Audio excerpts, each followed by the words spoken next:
पहला प्रश्न। भगवान, आज प्रारंभ होने वाली प्रवचन माला के लिए आपने नाम चुना है लगन, मुहूर्त, झूठ सब। निवेदन है कि संत पलटू के इस वचन पर प्रकाश डालें। आनंद दिव्या।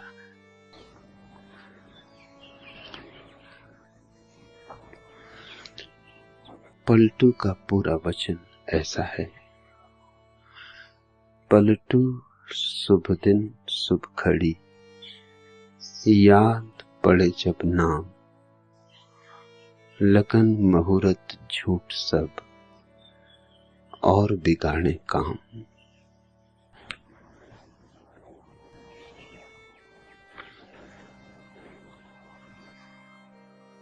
धर्म तो परवानों की दुनिया है, दीवानों की, मस्तों की। वहां कहां लगन मुहूर्त। धर्म तो शुरू वहां होता है जहां समय समाप्त हो जाता है। वहां कहां लगन मुहूर्त। लगन मुहूर्त की चिंता तो उन्हें होती है जो अतीत में जीते हैं और भविष्य में जिनकी वासना अटकी होती। जीते हैं उसमें जो है नहीं और आशा करते हैं उसकी जो अभी हुआ नहीं और शायद कभी होगा भी नहीं। धर्म का संबंध न तो अतीत से है न भविष्य से है। धर्म है अभी और यही जीना, बस अभी और यही। इस क्षण के पार कुछ भी नहीं। इस क्षण से हटे कि धर्म से चूके। बाल भर का फासला पड़ा इस क्षण से कि जमीन आसमान अलग अलग हो गए। यह क्षण द्वार है प्रभु का, क्योंकि वर्तमान के अतिरिक्त और किसी की कोई सत्ता नहीं। अतीत है मात्र स्मृतियों का जाल और भविष्य केवल कल्पनाओं, सपनों की बुनावट। दोनों अस्तित्व शून्य है और इन दोनों में जो जीता है उसी का नाम संसारी है। वही भटका है। ध्यान रहे, जिसको तुमने संसार समझा है वह संसार नहीं। घर द्वार, पत्नी, बच्चे, बाजार, दुकान, यह सब संसार नहीं है। इसको तो छोड़ देना बड़ा आसान। इसको तो बहुत भगोड़े छोड़कर भाग गए। मगर सवाल यह है कि क्या संसार उनसे छूटा? बैठ जाओ गुफा में हिमालय की,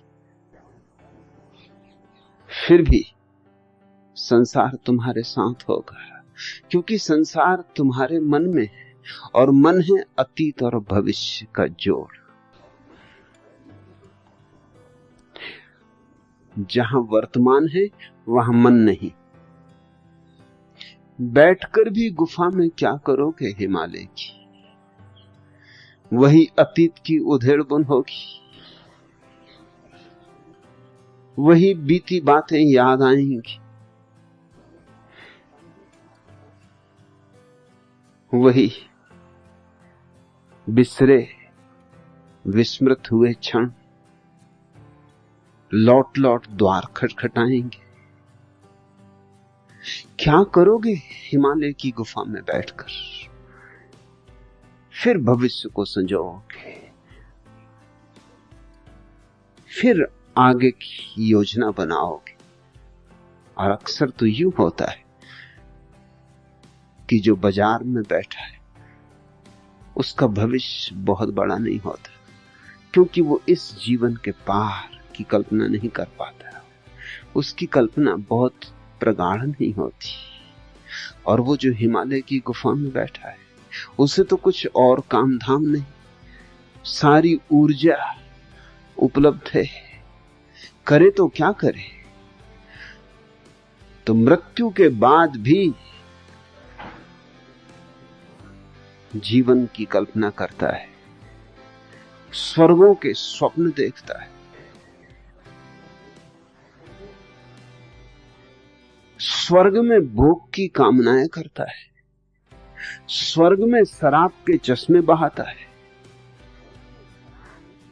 स्वर्ग में अप्सराओं को अपने चारों तरफ नचाता है।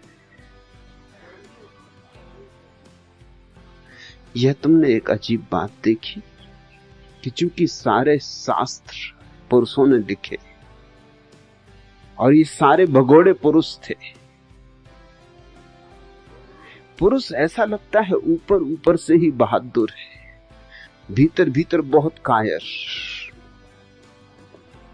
भीतर भीतर बहुत पोला, बाहर बाहर बड़ी अकड़। चूंकि ये सारे स्वर्गों की योजनाएं और कल्पनाएं पुरुषों ने की, इसमें उन्होंने पुरुषों के भोग का तो इंतजाम किया है, लेकिन स्त्रियों के भोग का कोई इंतजाम नहीं किया है। सुंदर लड़कियां होंगी,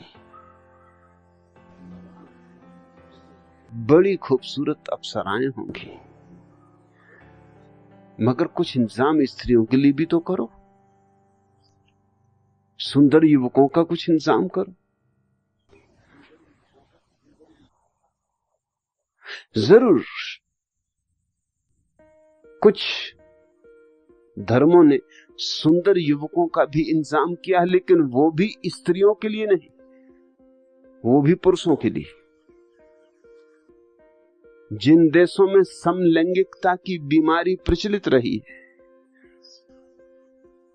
उन देशों में वे सुंदर लड़के आयोजित किए हैं उन्होंने स्वर्ग में, लेकिन वे भी पुरुषों के लिए। सच तो यह है कि बहुत से देशों में यह धारणा रही कि स्त्री में कोई आत्मा ही नहीं होती। जब आत्मा ही नहीं तो कैसा स्वर्ग? पुरुष मरता है तो देह तो भस्मीभूत होती, और स्त्री मरती तो सब भस्मीभूत हो जाता।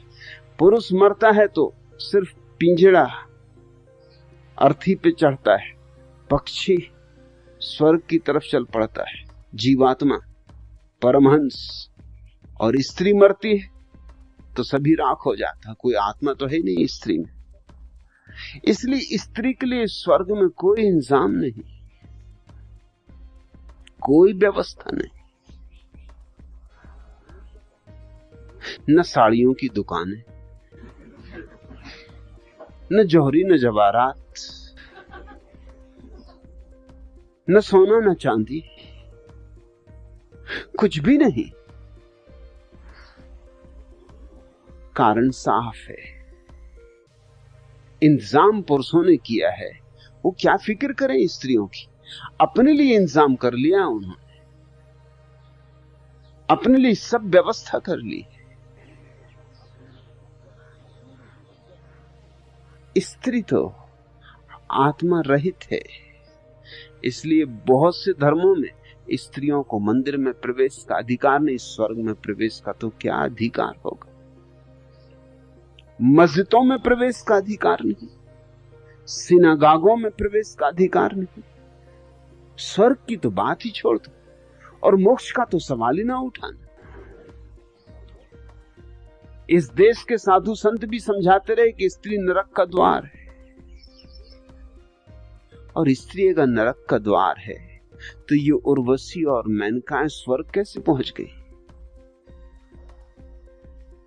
ऋषि मुनियों के लिए कुछ तो इंतजाम करना होगा, पीछे के दरवाजे से सही। इनको घुसा दिया होगा पीछे के दरवाजे से,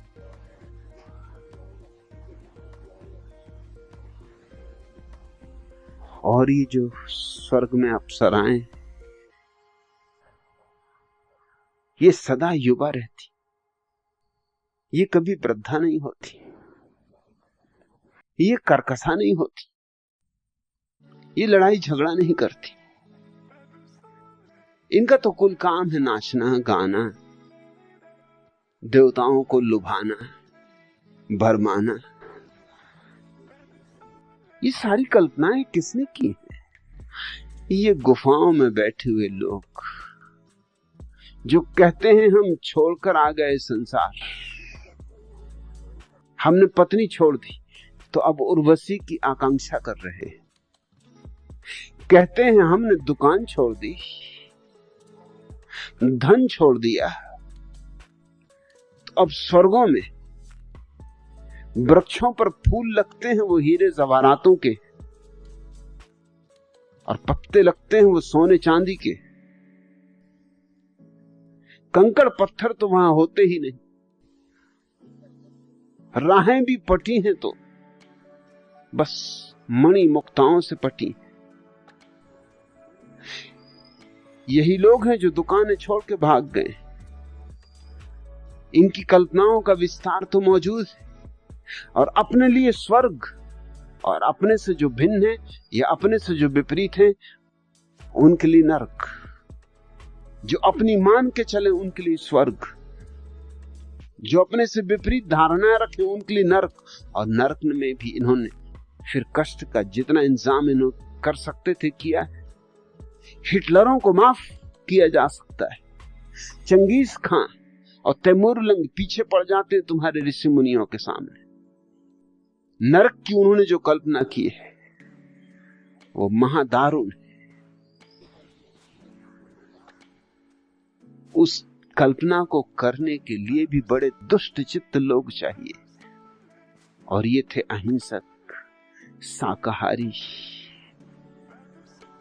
दुग्धाहारी, सिर्फ दूध ही दूध पिए।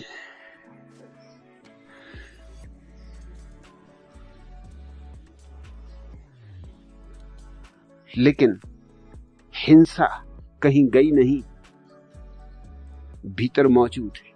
लोभ कहीं गया नहीं, भीतर मौजूद है। वासना मरी नहीं, उसने नए रूप ले लिए, नया श्रृंगार कर लिया और भी ताजी हो गई। मैं तुमसे कहना चाहता हूं कि संसार बाहर नहीं, संसार भी भीतर है और सन्यास भी भीतर है। संसार भी तुम्हारे मन की एक अवस्था है और सन्यास भी। संसार है अतीत और भविष्य में डोलना, और सन्यास है वर्तमान में स्थिर हो जाना। पलटू यही कह रहे हैं, लगन मुहूर्त झूठ सब। ये तो सांसारिक चित्त की बातें कि कल का इंतजाम कर लूं। ये जो ज्योतिषियों के पास जाता है हाथ दिखाने, हस्तरेखाएं पढ़वाने, भाग्य को विधि को समझने, जन्म कुंडली दिखाने, ये कौन है? ये कोई धार्मिक व्यक्ति है? ये अधार्मिक व्यक्ति है। भविष्य की इतनी चिंता, कल के लिए इतना आयोजन, स्वभावतः सिर्फ सांसारिक मन की ही पराकाष्ठा हो सकती, और इसलिए अकारण नहीं कि सब ज्योतिषियों का एक ही नारा है, दिल्ली चलो। क्योंकि सब नालायक दिल्ली में इकट्ठे हो गए। संसार के जितने भी महत्वाकांक्षी, पदाकांक्षी, धनाकांक्षी, उनकी जमात राजधानियों में बैठी। तो ज्योतिषी बेचारे यहां वहां क्या करें? उनका भी काम वही। सब राजनेताओं के ज्योतिषी चलते भी हैं तो फूंक फूंक पे चलते, कुछ भी काम करते तो ज्योतिषी से पूछ के करते, चुनाव लड़ते नाम दर्ज करते हैं चुनाव के लिए, तो ज्योतिषी इंतजाम करते हैं, चांद तारों का हिसाब लगाया जाता है। कौन गधा दिल्ली में जीतता है, इसलिए चांद तारों को कोई चिंता पड़ी? दिल्ली में न मालूम कितने गधे आते रहे जाते रहे। दिल्ली बहुत गधों को देख चुकी। दिल्ली तो मरघट, गधों का मरघट। लेकिन ज्योतिषी के लिए वहां धंधा है। ये ज्योतिषी धर्म स्थानों पर भी अड्डा जमाए बैठे। ये बड़ी हैरानी की बात। दिल्ली में तो समझ में आता है, मुझे कुछ ऐतराज नहीं, दिल्ली में होंगे ही, होना ही चाहिए, तर्क शुद्ध बात मालूम होती। दिल्ली में ना होंगे तो कहां होंगे? मगर काशी में ये क्या कर रहे हैं?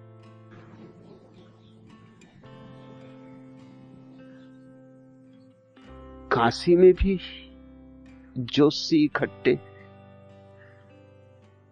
क्योंकि वहां भी संसारी ही जा रहे। हाँ, उनका संसार जरा तुम्हारे संसार से भिन्न है, वो जरा ज्यादा लोभी है। तुम क्षणभंगुर से राजी हो, वो शाश्वत धन चाहते। तुम थोड़े कम संसारी हो, वो थोड़े ज्यादा संसारी। तुम्हारे ऋषि मुनि समझाते हैं तुम कि क्या क्षणभंगुर में पड़े हो, अरे उसको खोजो जो सदा तुम्हारा रहेगा। ये तुम्हारे लोभ को उकसाया जा रहा है। तुमसे कहते हैं कि क्षणभंगुर में समय मत गमाओ, नहीं तो नरक में सड़ोगे। ये तुम्हारे भय को प्रज्वलित किया जा रहा है। तुम्हारा तथाकथित धर्म भय और लोभ का ही जोड़ है, और भय और लोभ से धर्म का क्या संबंध? धार्मिक चित्त को तो आने वाले क्षण की भी कोई चिंता नहीं, यह क्षण काफी है। जीसस ने कहा है अपने शिष्यों से, एक खेत के पास से गुजरते थे। खेत में जंगली लिली के सफेद फूल खिले थे, और जीसस ने अचानक कहा ठहरकर कि देखो देखो लिली के इन फूलों को, इनके सौंदर्य का राज जानते हो, इनकी सुगंध का रहस्य पहचानते हो? और मैं तुमसे कहता हूं कि सम्राट सुलेमान भी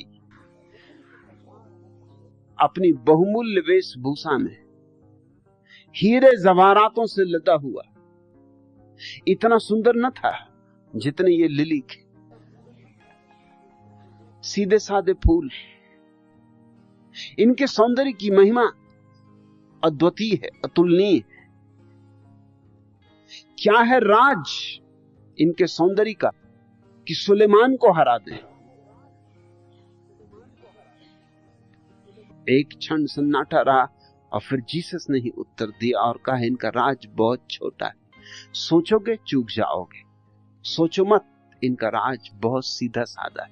ये अभी और यहीं जीते, कल की इन्हें कोई चिंता नहीं। सुलेमान कल के लिए चिंतित था, इसलिए हीरे जवारातों से जरूर लदा था, सुंदर वस्त्र पहने हुए था, लेकिन मन में झंझावात थे, आंधियां थी, चिंताएं थी, तूफान ही तूफान थे।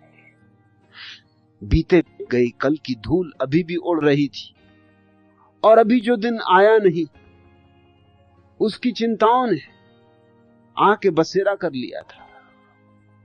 दिन तो आएगा कि नहीं आएगा पता नहीं, कल जरूरी तो नहीं है कि आए ही। एक दिन तो ऐसा होगा कि कल नहीं होगा। एक दिन तो तुम सुबह उठोगे नहीं। कल अनिश्चित है, और सच तो यह है कल कभी आता ही नहीं। जब भी आता है आज आता है। इसलिए पलटू ठीक कहते हैं, लगन मुहूर्त झूठ सब, इस बकवास में ना पड़ो, अतीत और भविष्य में ना उलझो, ज्योतिषियों के जाल में ना पड़ो। इसका धर्म से कुछ लेना देना नहीं। और बिगाड़े काम, इन्हीं नासमझों ने तो काम बिगाड़ा है। यही तो अड्डा जमा के बैठ गए, यही ठेकेदार हो गए। मंदिरों पे कब्जा तीर्थों पे कब्जा, हर जगह यही बैठे, हर जगह यही साजिश। सदियों से आदमी का शोषण चल रहा है। पलटू शुभ दिन शुभ घड़ी। पलटू कहते हैं, मुझसे पूछो तो कहूंगा कि वह घड़ी शुभ, वह दिन शुभ, याद पड़े जब नाम। जब प्रभु की स्मृति आ जाए, याद पड़े जब नाम, जब उसकी याद से दिल नाच उठे, डोल उठे, जैसे हवा का झोंका आए या बेवजह मरीज को करार आ जाए, जैसे अचानक वसंत आ जाए, फूल खिल जाए, ऐसे जिस घड़ी तुम्हारी चेतना में स्वरूप का स्मरण आता है, अपने भीतर छिपे हुए, अपने भीतर विराजे हुए प्रभु की स्मृति उठती, सुरति उठती है। ध्यान का जिस क्षण जन्म होता है, पलटू शुभ दिन शुभ घड़ी, याद पड़े जब नाम। ध्यान की वह शुभ घड़ी, सुरति का वह अपूर्व अवसर, वही सब कुछ, वही लगन, वही मुहूर्त। लेकिन वह परम अवसर केवल वर्तमान में घटित होता है, न बीते कल में, न आने वाले कल में। अभी हो सकता है, अभी या कभी नहीं।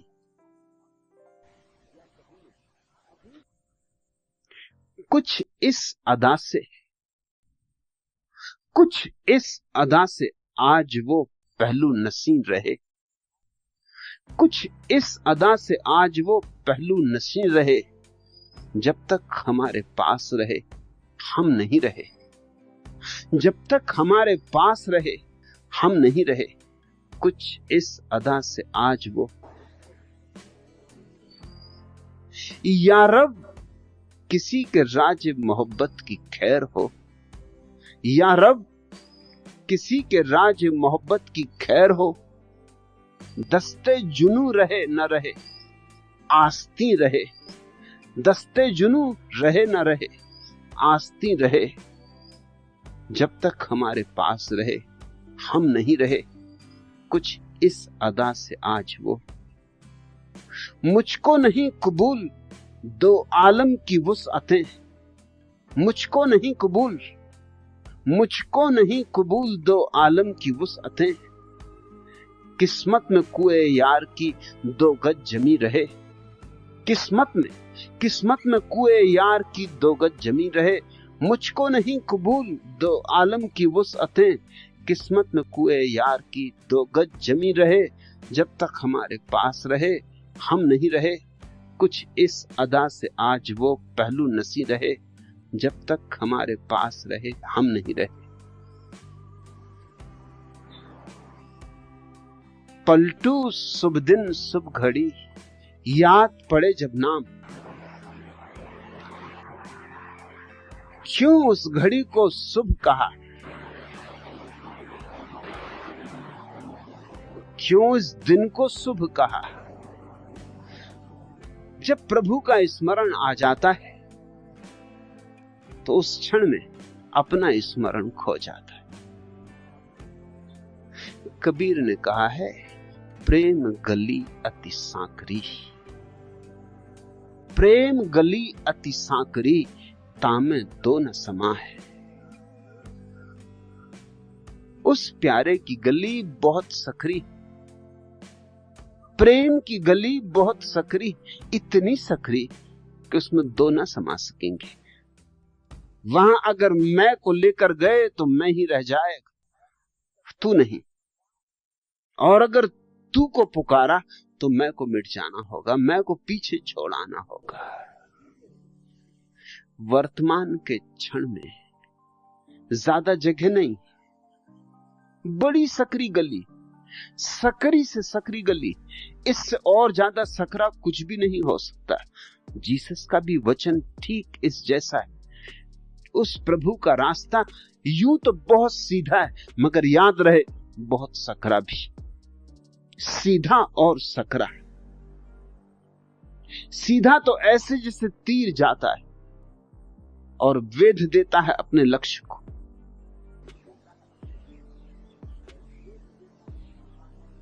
इतना सीधा, लेकिन सकरा बहुत।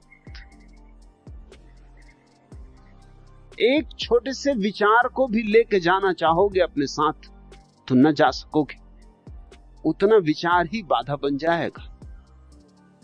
सोचो और तुम पाओगे तत्क्षण कि जैसे ही तुमने सोचा वर्तमान से चूक गए। ज़ेन फकीर रिंझाई ने जब अपने गुरु को जाके पहली दफा प्रणाम किया और पूछा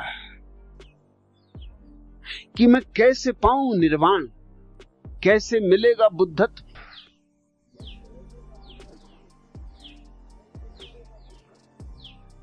तो गुरु ने कहा बैठ, सोच मत, और सब मिला ही हुआ है।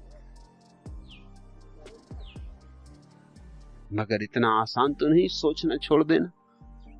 रिंझाई बैठा और सोचने लगा कि गुरु का मतलब क्या है, कि बैठ, सोच मत, सब मिला ही हुआ है। गुरु हंसने लगा। उसने कहा तूने सोचना शुरू कर दिया, सोचा कि चूका। अरे सोच मत। जिस क्षण तुम्हारे भीतर विचार की प्रक्रिया बंद हो जाती, तभी तुम उस सकरी गली में प्रवेश कर सकते हो। विचार तो हटा देगा, च्युत कर देगा,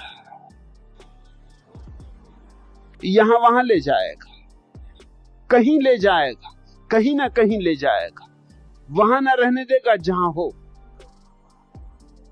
मुझको नहीं कबूल दो आलम की वुसअतें, ये दो दुनियाओं का सारा साम्राज्य भी मिलता हो, ये सारी विशालता भी मिलती हो, इस दुनिया की और उस दुनिया की भी, तो भी प्रेमी को, भक्त को, खोजी को स्वीकार नहीं होता। मुझको नहीं कबूल दो आलम की वुसअतें, किस्मत में कुए यार की दो गज जमी रहे। बस उस प्यारे का रास्ता, उसके रास्ते पर दो गज जमी मिल जाए, बहुत। दो आलम की वुसअतों का क्या करेंगी, किस्मत में कुए यार की दो गज जमी रहे। उस प्यारे की गली में बस जरा सी जगह मिल जाए, दो गज जमी मिल जाए।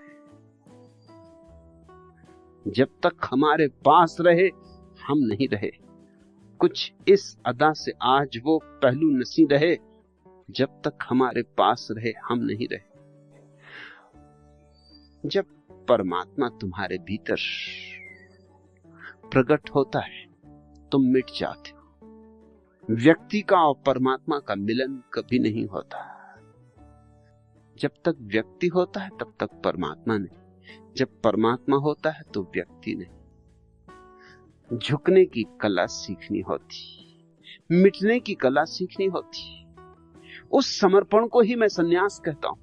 या रब किसी के राजे मोहब्बत की खैर हो, वही है प्रेम, वही है राज मोहब्बत का। या रब किसी के राजे मोहब्बत की खैर हो, दस्ते जुनू रहे न रहे आस्ती रहे। बस झुकने के लिए कोई एक स्थान मिल जाए, आस्ती रहे। कोई चौखट मिल जाए जहां सिर को रख दूं, इतना भर हो जाए। और यही राज है मोहब्बत का। या रब किसी के राज मोहब्बत की खैर हो, दस्ते जुनू रहे न रहे आस्ती रहे। जब तक हमारे पास रहे हम नहीं रहे। कुछ इस अदा से आज वो। कबीर ने कहा है, जब तक मैं था वह नहीं। हेरत हेरत हे सखी रहा कबीर हेराई, मगर हेरते हेरते खोजते खोजते वो शुभ घड़ी भी आ गई, पलटू शुभ दिन शुभ घड़ी। कि कबीरा रहा हिरा है, हेरत हेरत हे सखी कबीरा रहा हिराई। और बस फिर इस जगत का सबसे बड़ा अनुभव प्रकट होता है।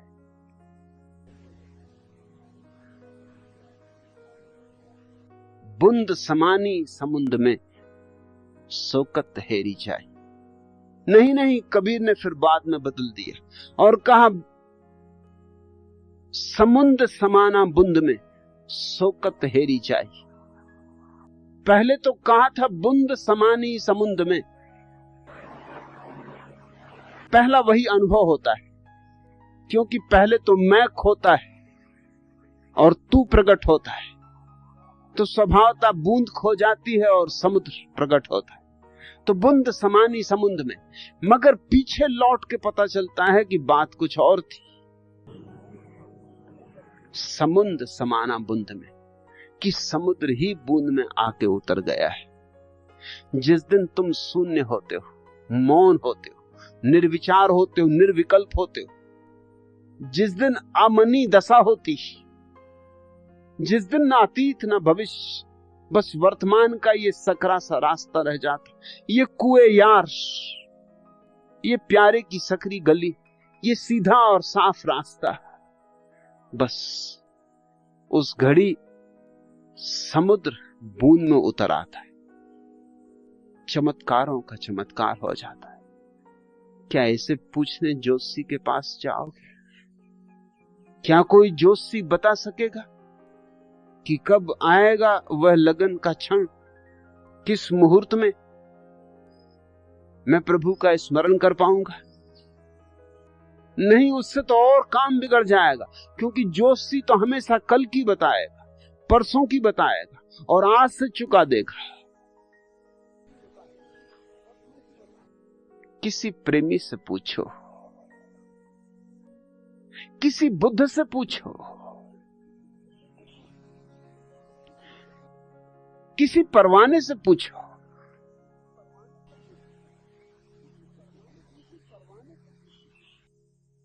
देखा है किसी परवाने को नाचते हुए शमा के चारों तरफ?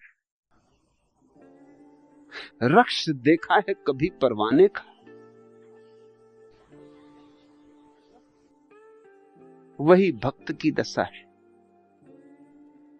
भक्त यूं जैसे परवाना चला है मरने, चला है मिटने, चला है अपने को खोने, और भगवान जैसे शमा ज्योति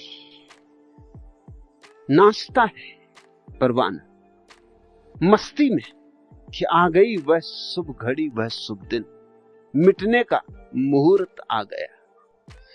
नाचते नाचते पास आता चला जाता है, पास आते चला जाता है। जल जाते हैं पंख, जल जाता है स्वयं, हो जाता है राख, मगर यही ढंग है उसे पाने का, मिट जाना ही ढंग है। वादा कर लेते हैं, वादा कर लेते हैं और साफ मुकर जाते, वादा कर लेते हैं और साफ मुकर जाते। ये हम ही हैं, ये हम ही हैं जो फकत बात पे मर जाते। वादा कर लेते हैं और साफ मुकर जाते, ये हम ही हैं जो फकत बात पे मर जाते। ले चला दिल हमें फिर कुचाए जाना की तरफ, ले चला दिल हमें, ले चला दिल हमें फिर कुचाए जाना की तरफ। लाख चाहा था कि न जाएंगे मगर जाते। वादा कर लेते हैं और साफ मुकर जाते। ये हम ही हैं जो फकत बात पे मर जाते। ले चला दिल हमें फिर कूचाए जाना की तरफ, लाख चाहा था कि न जाएंगे मगर जाते। कोई इतना भी किसी को न, कोई इतना भी किसी से न खफा हो या रब, कोई इतना भी किसी से न खफा हो या रब। पास आते हैं तो कतरा के निकल जाते। हमको तूफानों से टकराना भी आता है शफक, हमको तूफानों से टकराना भी आता है शफक।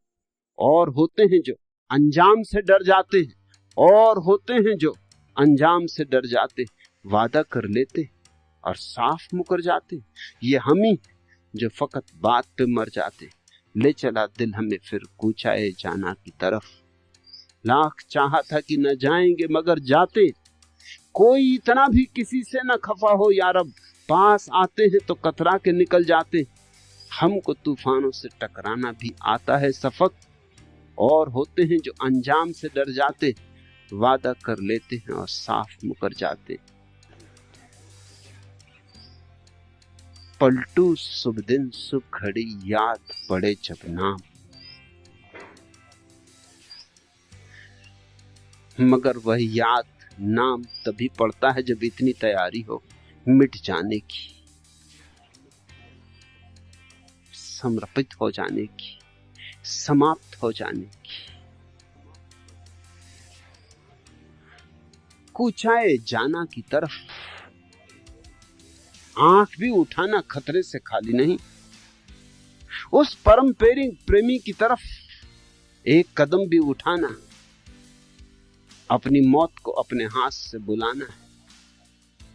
ले चला दिल हमें फिर कूचाए जाना की तरफ, मगर अगर दिल की सुनो तो आज ले चले, अभी ले चले, इसी क्षण ले चले। मगर दिल की सुनता कौन? लोग तो खोपड़ी में जीते, लोग तो सिर की ही सुनते, और सिर में कचरा भरा है। सिर में तुम्हारे है ही क्या? शास्त्र होंगे, सिद्धांत होंगे, शब्द होंगे, हिंदू धर्म होगा, इस्लाम धर्म होगा, जैन धर्म होगा, ईसाईयत होगी, लेकिन इससे काम ना चलेगा। ख्याल रहे, नानक सिख नहीं थे और मोहम्मद मुसलमान नहीं थे, और ईसा को ईसाईयत का कोई पता न था, और बुद्ध को बौद्ध होने की खबर भी न थी।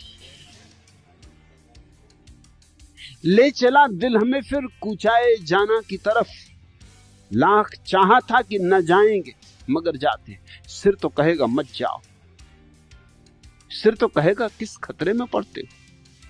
अरे क्या आत्मघात करना? क्या अपने को मिटाना है, बर्बाद करना? कहां जाते हो? धन की तरफ चलो, पद की तरफ चलो, यह है रास्ता दिल्ली का। दिल्ली चलो, और दिल्ली दूर नहीं है। और तुम कहां चले? दिल कुछ और कहता, मन कुछ और कहता। मन तो भरमाता है, मन संसार है, सारा संसार तुम्हारे सिर में और सारा परमात्मा तुम्हारे हृदय में, क्योंकि जहां प्रेम है वहां परमात्मा है। ले चला दिल हमें फिर कूचाए जाना की तरफ, लाख चाहा था कि न जाएंगे मगर जाते। और जिसने दिल की सुनी वो लाख चाहे कि न जाए मगर जाना ही होता है। और दिल को तूफानों से टकराना आता है। मन तो कायर है, मन तो हिसाब किताब बिठाता है, कौड़ी कौड़ी का हिसाब किताब बिठाता है। मन तो दुकानदार है, मन तो मारवाड़ी। मन तो कहता है 2 पैसे लगाना तो 4 पैसे बचने चाहिए। मन तो कहता है कि देना कम लेना ज्यादा, तभी तो लाभ होगा। मन गणित है, मन चालबाजी हृदय तो भोला भाला है, हृदय तो देना जानता है, लुटाना जानता है, हृदय सम्राट है, मन भिखारी। हमको तूफानों से टकराना भी आता है शफक, और होते हैं जो अंजाम से डर जाते हैं। और मन तो अंजाम की बात कहेगा, मन तो कहेगा अंजाम सोच लो, परिणाम क्या होंगे। जाते तो हो, लौट पाओगे, जाते हो तो जरूर बच पाओगे। जाते तो हो इस तूफान में, लेकिन कश्ती ये टूटी फूटी, ये जरा जीर्ण, पहुंच पाओगे दूसरे किनारे तक। छोड़ते तो हो ये किनारा सुरक्षित, और किसी अज्ञात की यात्रा पर निकलते हो, होश गंवा रहे हो। जरा समझो, सन को मत, सन की ना बनो, पागल ना बनो। और तुम्हारे सब समझदार तुम्हें यही समझाएंगे, तुम्हारे सब सयाने तुमको यही बताएंगे कि किनारे को जोर से पकड़ो, तूफान भारी। ये तो तुम सौभाग्यशाली हो कि कोई दीवाना तुम्हें मिल जाए और कहे कि ये मौका छोड़ने जैसा नहीं। तूफान भारी है, यही क्षण, यही है शुभ दिन शुभ घड़ी, छोड़ दो नाव। और पतवार भी मत ले जाओ, क्योंकि ये तूफान पतवारों से पार नहीं होता, ये अपने सहारे से पार नहीं होता। ये तो उसकी हवाएं ले जाएंगी। पाल खोलो, पतवारें फेंक दो। हमको तूफानों से टकराना भी आता है सफक, हमको तूफानों से टकराना भी आता है सफक। और होते हैं जो अंजाम से डर जाते। ऐसी तैयारी हो तो ही दिव्या इस सूत्र को तू समझ पाएगी। और इस सूत्र में सारा राज है सन्यास का। इस सूत्र में सब शास्त्र आ गए, कृष्ण और बुद्ध और महावीर और जरथुस्त्र और लाओत्सु और कबीर और नानक और फरीद, सब आ गए। हाथ की रेखाओं में मत उलझे रहो, हाथ की रेखाएं बस रेखाएं।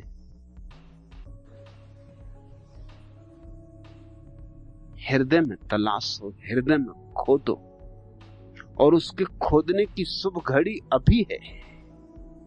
लेकिन लोग बड़े अजीब, टाले जाते। मेरे पास आते, वो कहते हैं कि सन्यास लेना है, जरूर लेना है। तो मैं कहता हूं लेना तो ले ही लो। कहते लेंगे, लेकिन जरा व्यवस्था जमा ले। इतनी जल्दी भी क्या है? सन्यास तो शास्त्रों में कहा कि 75 साल के बाद लेना चाहिए।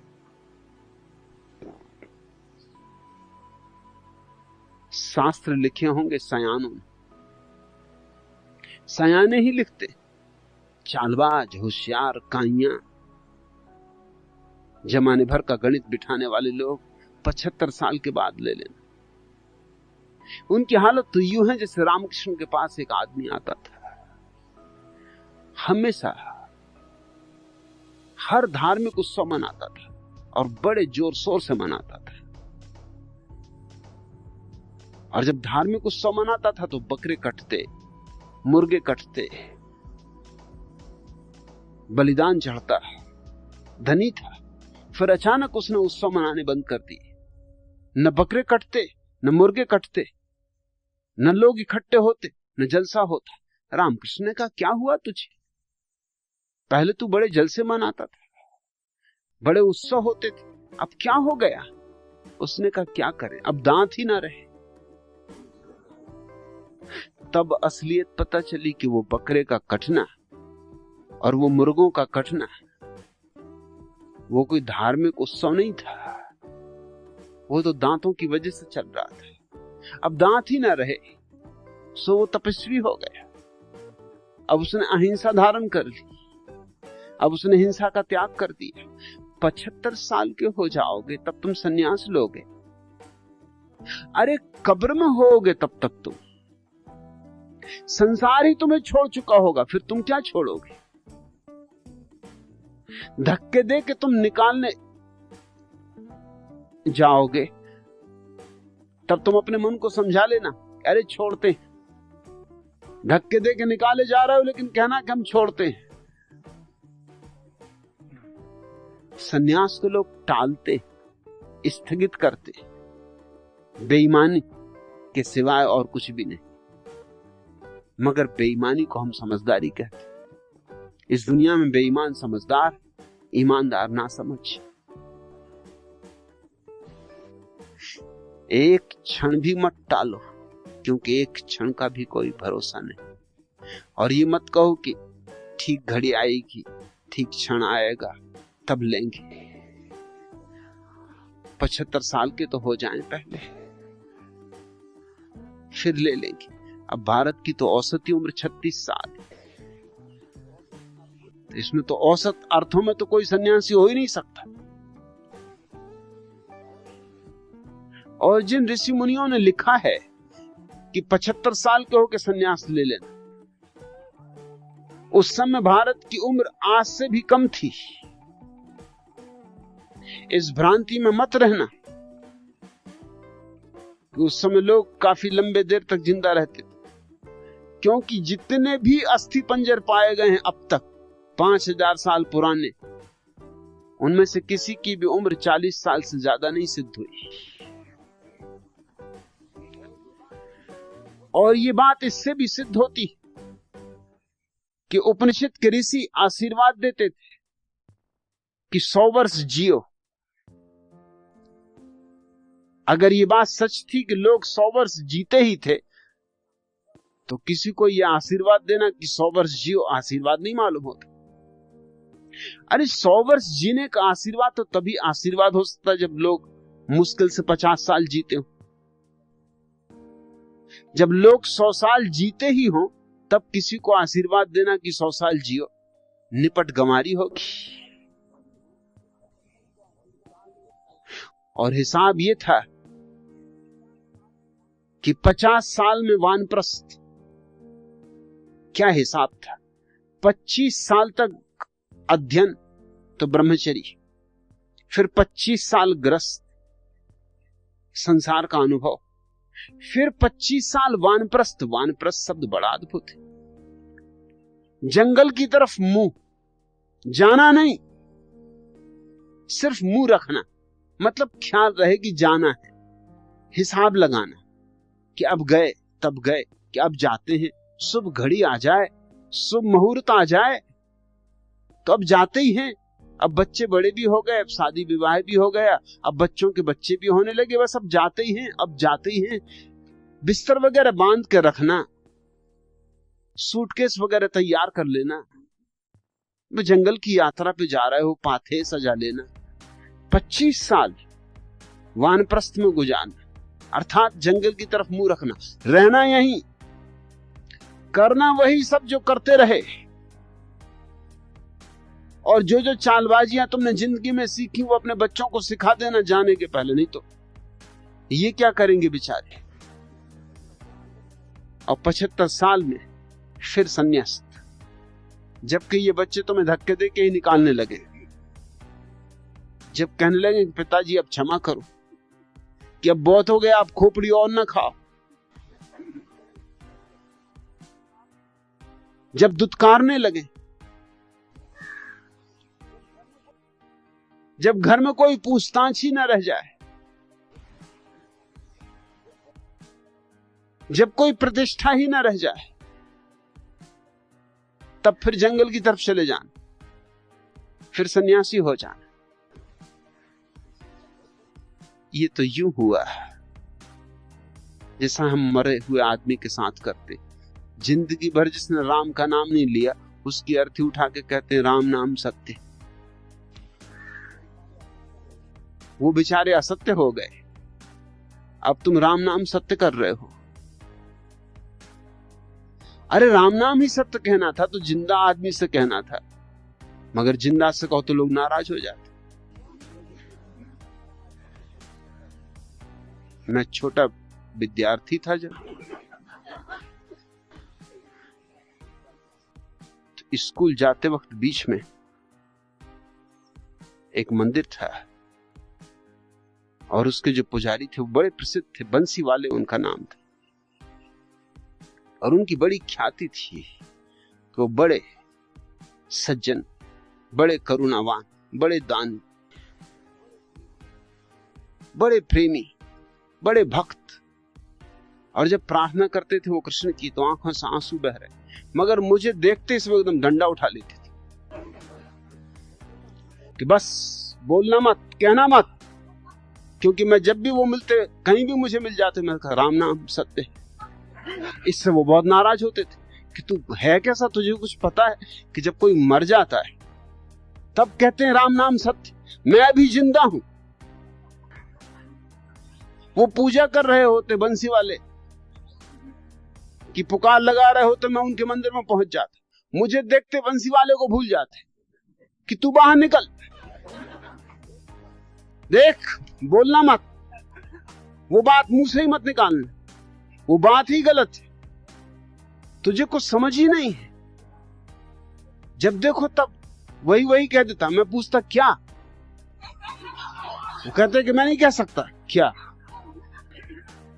जब उनको मैं बहुत सता चुका तो एक दिन आ गए वो, अपना डंडा लिए मेरे पीछे पीछे मेरे घर पहुंच गए। मेरे पिताजी से बोले कि इसको रोको, ये बातें गलत बातें कहता है और मेरी पूजा में विघ्न बाधा डालता है, ये राक्षस।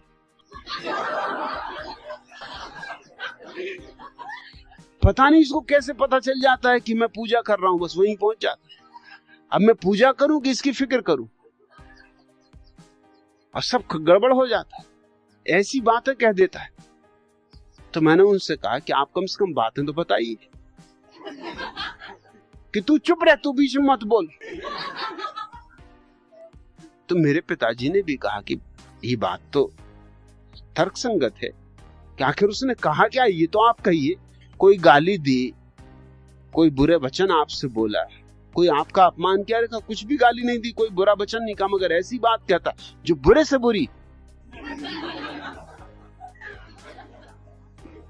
तो मैंने कहा कि आप कम से कम उस बात को कहो, चलो मेरे पिताजी के कान में कह दो। अगर मेरे सामने कहने में संकोच लगता है, और जब मैं तुमसे कहता हूं संकोच नहीं खाता, तो तुम क्या संकोच खा रहे हो, कह दो जी। वो मुझे डांटे कि तू चुप रहे, दो बड़े बुजुर्ग बातें कर रहे हैं तो इस बीच में बोलने की जरूरत नहीं। मैंने कहा बात मेरे संबंध में हो रही और निर्णय मेरे संबंध में होना है, इतना मुझे हक होना चाहिए। अगर तुम ना कह सकते हो तो मैं कह दूं कि नहीं, बिल्कुल मुझ से मत बोलना, वो बात कहने की है ही नहीं। जब वो चले गए तब मेरे पिताजी ने मुझसे पूछा कि बात क्या है आखिर। यहाँ आदमी तो सीधे साधे हैं, भोले भाले हैं, और इनकी तो गांव में बड़ी प्रतिष्ठा है, और ये एकदम भन्नाते हैं, तुझे देखते से एकदम इनको रोष चढ़ जाता, डंडा हाथ में पकड़ लेते, कपने लगते। बात क्या है? मैंने कहा कुछ बात नहीं, जो आमतौर से लोग कहते हैं राम नाम सत्य, वही मैं इनसे कहता हूं। मेरा कहना यह है कि मर के किसी से कहने में क्या सार है। अब वो बेचारा सुन ही नहीं रहा, वो तो कभी के मर चुके, वो तो ठंडे हो चुके, अब उनसे तुम कह रहे राम नाम सत्य। अरे जिंदा को याद दिलाओ, मैं इनको याद दिला रहा हूं, बूढ़े हो गए, अब याद आ जाए तो अच्छा है। वो बोले कि ये बात तो ठीक नहीं कहना, ये जिंदा आदमी से कहनी नहीं चाहिए। मैंने कहा ये भी अजीब हिसाब है, मुर्दे से कहो कि राम नाम सत्य है और जिंदे से कहो मत। सोचने लगे उन्होंने कहा कि बात तेरी ठीक है, तेरी बातें अक्सर ठीक होती,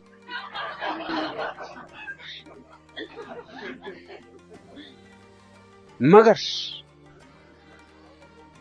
उनमें कुछ ना कुछ गड़बड़ जरूर होती, तू भी कहां से खोज लाता। मुझे भी हो गई जिंदगी सुनते, अर्थियां निकलती हैं राम नाम सत्य, मैंने भी कई का किया, मगर मुझे कभी ये ख्याल ना आया कि जिंदा आदमी को कहना चाहिए। मैंने कहा जिंदगी को कहना चाहिए। अब जैसे बंसी वाले, अगर मेरा बस चले तो इनकी अर्थी बांध के इनकी खटिया खड़ी करके और बाजार में घुमाऊं और राम नाम सत्य का डुंडारा पिटवाऊं तो ये बेचारे सुने, इनको कुछ अकल आए। नहीं तो बांसुरी वाले की बस पूजा ही करते रहे। और क्या ये पूजा सच हो सकती है जिसमें राम नाम सत्य है? इसमें कोई खराब बात तो है ही नहीं। राम का नाम सत्य है, इसमें कौन सी खराब बात है? इसमें क्या इनको अड़चन? मगर मौत की घबराहट। लोग मरने के बाद सुनना चाहते राम नाम सत्य। पहले मत कहना, पहले तो उनको उलझे रहने दो उनके मन के जालों में। सन्यास को टाले जाते, धर्म को टाले जाते, सत्य को टाले जाते, राम को टाले जाते, सरकाए जाते हैं आगे और आगे और आगे। सरकाते सरकाते ही कब्र में गिर जाते। एक पैर कब्र में पड़ जाता तब भी अभी आशा संसार में ही लगी रहती, अभी मन दौड़ता ही रहता है। आनंद दिव्या पलटू के इस प्यारे वचन को हृदय में खोद ले। पलटू शुभ दिन शुभ घड़ी, याद पड़े जब नाम, जब राम याद आ जाए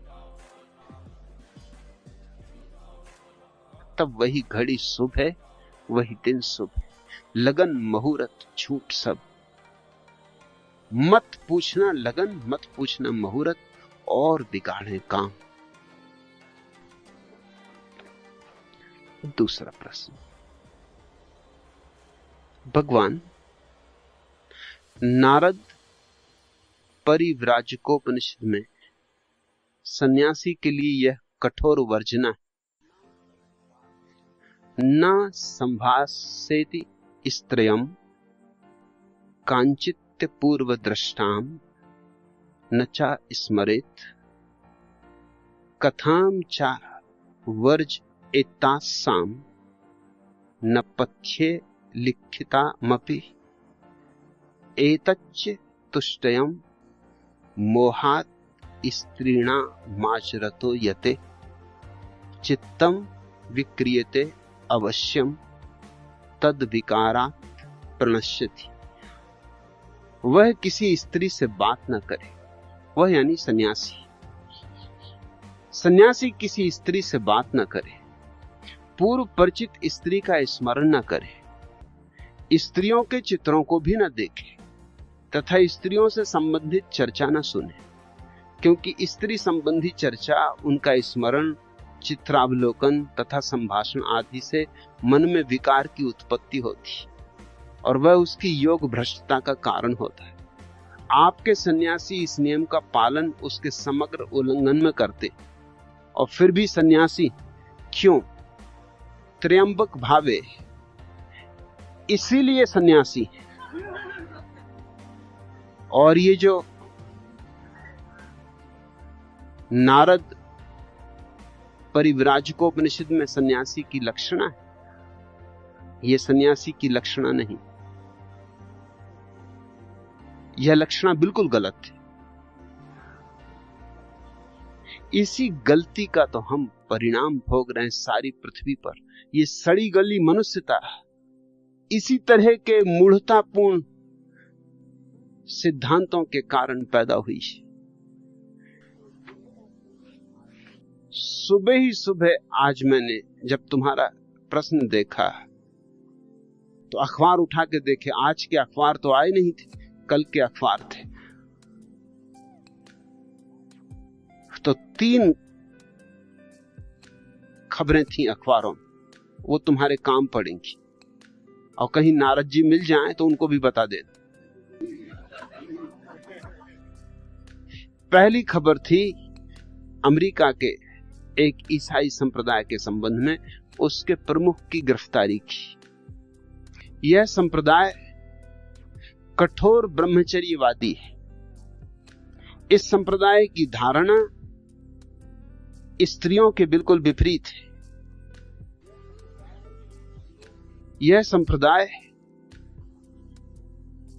विवाह को स्वीकार नहीं करता। यह संप्रदाय मानता है कि धार्मिक व्यक्ति को अविवाहित ही रहना चाहिए। इस संप्रदाय के लाखों अनुयायी, इस संप्रदाय के प्रमुख की गिरफ्तारी कल हुई और गिरफ्तारी का कारण यह है कि उनका संबंध उनकी स्वयं की 6 सेक्रेटरियों से था और गिरफ्तारी के बाद जब उनको डांटा डपटा गया तो उन्होंने यह भी स्वीकार किया कि इन 6 के अतिरिक्त 3 और महिलाओं के साथ भी उनके प्रेम संबंध।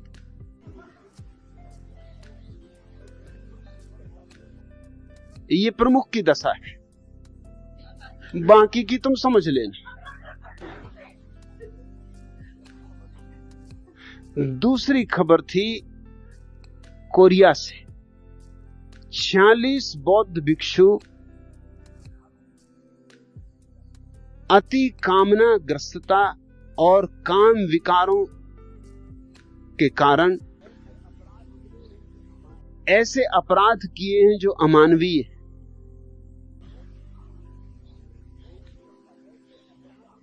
उनकी गिरफ्तारी हुई। बौद्ध भिक्षु। अपराधी का कारण है काम विकृति। छोटे बच्चों के साथ व्यभिचार किया है, छोटी बच्चियों के साथ व्यभिचार किया है, बलात्कार किया है। पुरुषों के साथ भी पुरुषों के संबंध थे।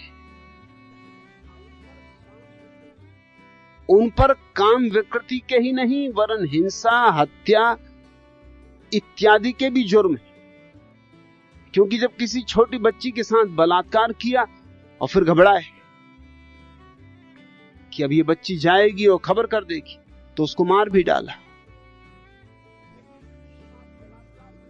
किसी स्त्री के साथ बलात्कार किया, फिर घबराए तो उसको रुश्वत दी, रुपए दी। अब इन भिक्षुओं के पास रुपए कहां से आए? तो धन संग्रह भी उन्होंने काफी कर रखा था। नारद ने जो बात कही है, ये उस सब का परिणाम है। और तीसरी खबर थी बगदाद के संबंध में। बगदाद तो मुसलमानों का धर्म तीर्थ है। बगदाद में एक विशेष स्त्री बाजार है जहां सुंदर स्त्रियां बिकती अभी भी 20वीं सदी में। जहां कोई भी पुरुष अगर पैसे चुका सकता है तो अपनी मनपसंद की स्त्री के साथ कुछ घंटों के लिए विवाह कर सकता है, क्योंकि इस्लाम धर्म वेश्याओं के विपरीत है। अब वेश्याओं से बचने के लिए कुछ इंतजाम तो करना ही होगा, तो ये तरकीब निकाली गई। कुछ घंटों के लिए विवाह। काजी आता है, बाकायदा निकाह करवाता है और कुछ घंटों के बाद वही काजी आके तलाक करवा देता है। इस तरह बगदाद में वेश्यावृत्ति से पूरी तरह छुटकारा पा लिया गया। बगदाद अकेला नगर है पूरी पृथ्वी पर जहां कोई वेश्यागिरी नहीं होती।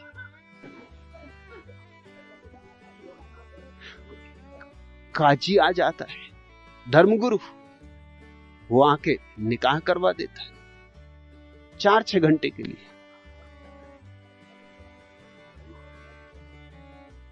कैसा मजा है। और ये सब धर्म के नाम पर चलता। और ये एक दिन की खबर, ये खबरें रोज होती।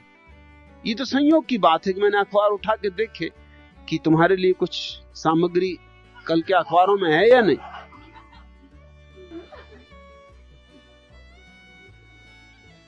और ये सदियों से हो रहा है। जिम्मेवार कौन है? ये नारद परिव्राजकोपनिषद में सन्यासी के लिए जो कठोर वर्जना है, वही जिम्मेवार है। यह वर्जना ही मूर्खतापूर्ण है। इस पृथ्वी पर आधी स्त्रियां हैं, आधे पुरुष हैं। सच तो यह है, स्त्रियां थोड़ी ज्यादा हैं, पुरुष थोड़े कम। क्योंकि स्त्रियां पुरुषों से ज्यादा मजबूत है। पुरुषों को यह भ्रांति है कि वो मजबूत है, वो गलती में। उनको विज्ञान का कुछ पता नहीं, प्रकृति को ज्यादा पता है। प्रकृति 115 लड़के पैदा करती और 100 लड़कियां पैदा करती।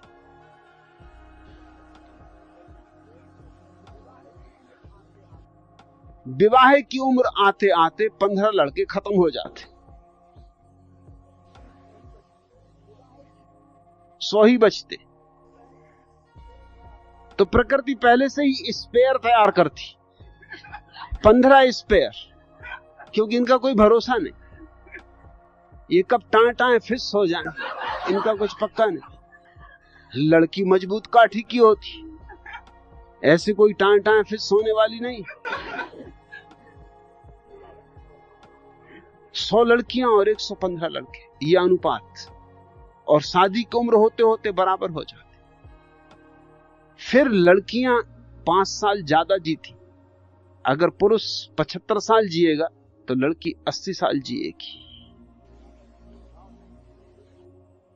तो स्वभावतः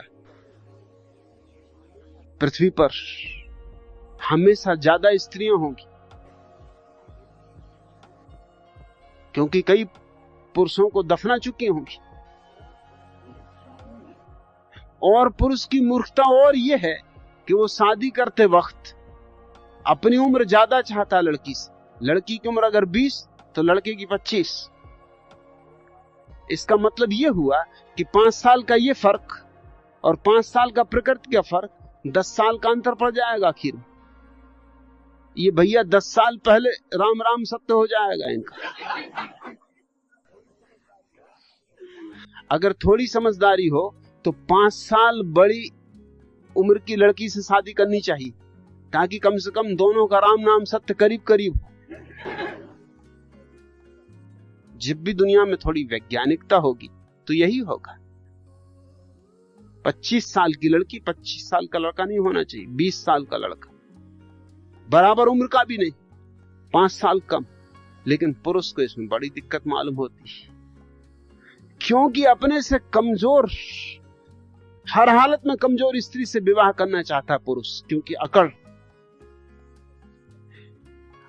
स्त्री पढ़ी लिखी कम होनी चाहिए, इसलिए सदियों से वेद न पढ़े, उपनिषद न पढ़े, उसके लिए तो कचरा रामायण वगैरह पढ़ती रहे।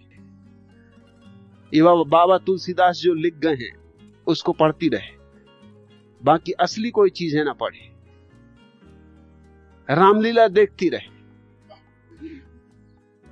और देखती रहे स्त्री के साथ होता हुआ अत्याचार, कि जब मर्यादा पुरुषोत्तम तक ये व्यवहार कर रहे हैं सीता के साथ, तो उसके पतिदेव उसके साथ जो कर रहे हैं वो ठीक ही है। स्त्री को चुपचाप स्वीकार करना चाहिए। गर्भवती स्त्री को घर से निकाल रहे हैं, तो अगर पतिदेव गर्भवती स्त्री को भी घर से निकाल दें तो भी उसे स्वीकार करना चाहिए। और मजा देखते हो, रावण के यहां से जब राम लेकर आए सीता को, तो अग्नि परीक्षा अकेली सीता को देनी पड़ी। और ये भैया ही थे।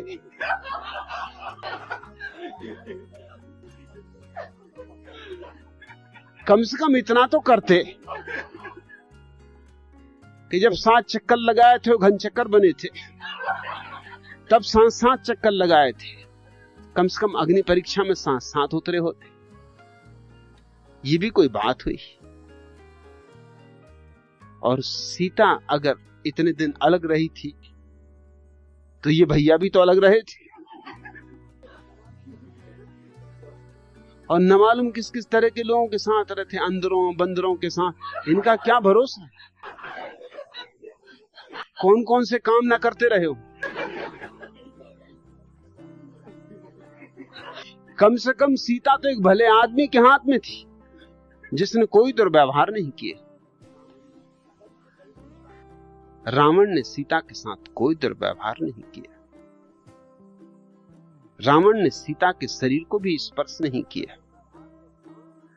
इससे ज्यादा दुर्व्यवहार तो राम और लक्ष्मण ने किया। शूर्पणखा की नाक काट ली राम के सामने। राम कुछ बोले नहीं, विरोध भी ना किया। और शूर्पणखा ने ऐसा कौन सा कसूर किया था? प्रणय निवेदन किया था। प्रत्येक स्त्री को हक है और प्रत्येक पुरुष को हक है। इंकार कर देते कि भाई मुझे राजी नहीं, कि मेरा इरादा नहीं, कि मैं विवाहित हूं। नाक वगैरह काटने की क्या जरूरत आ गई थी? ये लक्ष्मण आदमी है? एक भली स्त्री प्रेम का निवेदन कर रही है तो कह देते कि नहीं भाई, मैं पहले से नियोजित हूं, पहले से फंस गया, अब क्या करूं, अब मुझे माफ करो, कहीं और खोजो। लक्ष्मण पर सीता को भी भरोसा नहीं था, क्योंकि जब राम स्वर्ण मृग की तलाश में चले गए, क्या गजब के राम थे। अरे कहीं सोने के हिरण होते, किसी बुद्धू को भी भरोसा दिलाना मुश्किल है। स्वर्ण मृग दिखाई पड़ गया, उसकी खोज में चले गए, और ये राम थे, और इनको तीनों काल का ज्ञान है, और ये मृग झूठा है इतना ज्ञान नहीं, त्रिकालज्ञ है, सर्वांतर्यामी है, घट घट का इनको पता है, इसी एक घट का पता नहीं। चल पड़े और लक्ष्मण को कह गया पहरा देना। और जब राम ही धोखा खा गए, और जब पुकार उठी जोर से कि मैं संकट में हूं, मुझे बचाओ, तो सीता बिचारी क्या करे? उसने लक्ष्मण को कहा कि जाओ बचाओ। लक्ष्मण दुविधा में पड़ा, क्योंकि राम ने आज्ञा दी थी कि पहरा देना, और सीता कहती जाओ बचाओ। उसकी झिझक देख के सीता ने जो शब्द कहे वो सूचक है।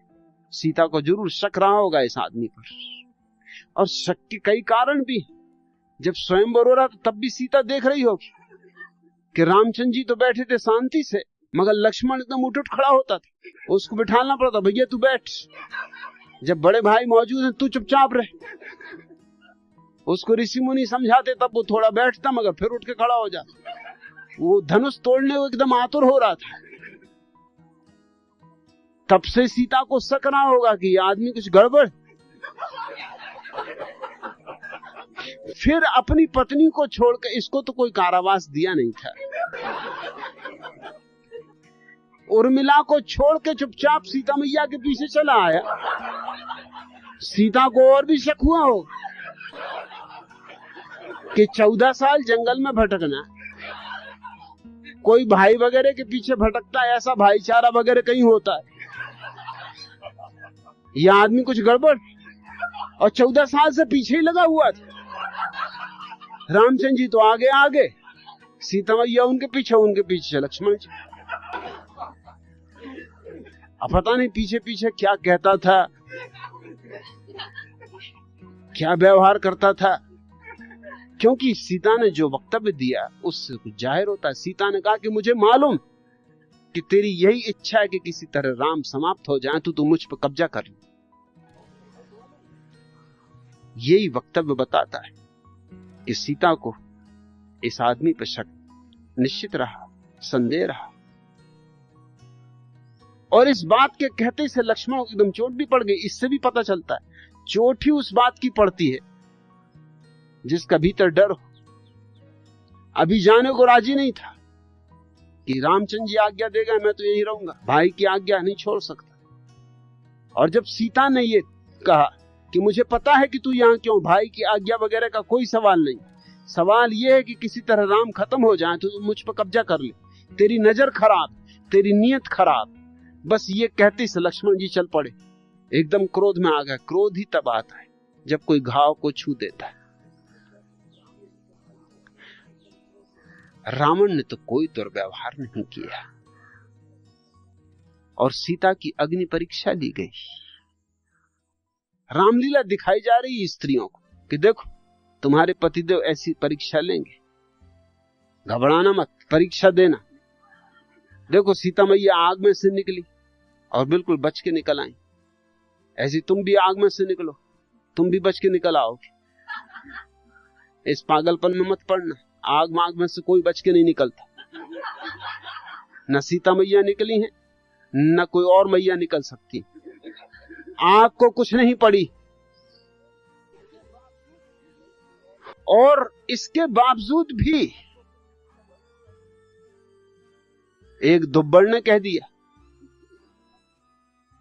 कि मुझे शक है। उसे अपनी पत्नी पे शक था कि तू रात भर कहां रही। मैं कोई राम नहीं हूं कि वर्षों रावण के घर रह आई सीता और फिर भी रख ले। बस इतनी सी बात, और अग्नि परीक्षा व्यर्थ हो गई। जिसने अग्नि परीक्षा दे दी थी उसके साथ कुछ तो सद्व्यवहार होना चाहिए था। उसको निकाल फेंक दिया, जैसे आदमी दूध में से मक्खी निकाल के फेंक देता है। ये रामलीला दिखाई जाती है स्त्रियों को। रामचरितमानस पढ़ो, तुलसीदास की चौपाइयां रटो, ढोल गंवार शूद्र पशु नारी, ये सब ताड़न के अधिकारी, इनको कंठस्थ करो। मगर वेद, उपनिषद, ब्रह्म ज्ञान की बातों में मत पड़ना।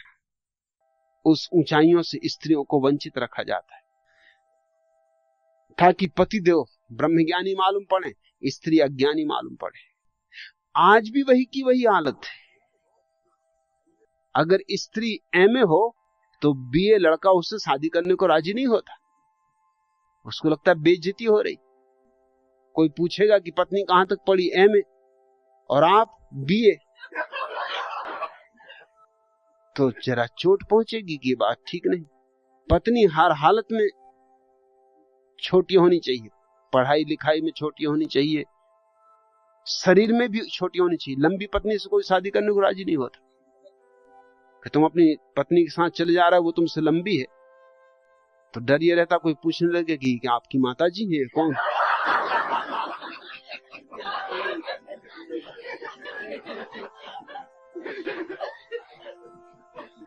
घबराहट लगती।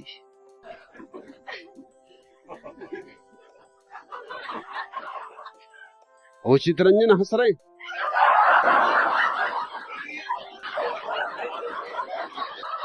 उनकी पत्नी वीणा उनसे मजबूत और बड़ी। वो जहां जाते हैं बेचारे लोग उनसे यही पूछते, तो भैया माता जी को लेके कहां जा रहे हैं।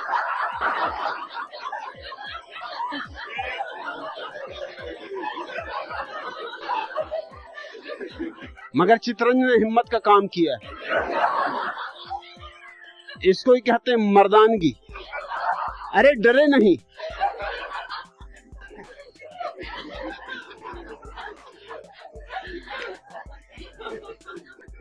हमको तूफानों से टकराना भी आता है सफर,